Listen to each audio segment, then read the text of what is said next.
I wouldn't really think of it like that because VRChat has more of a ability to harass people. Like, for example, if you play COD, you can go into a lobby and deal with a troll, but they're still gonna play the game. They're still gonna run around, shoot people, make them up dead, so on and so forth. But VRChat, if it's specifically a social game,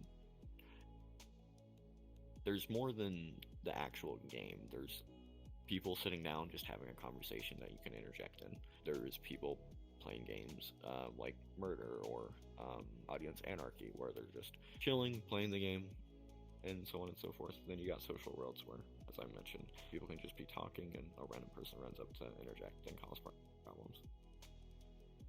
It's a perfect breeding ground.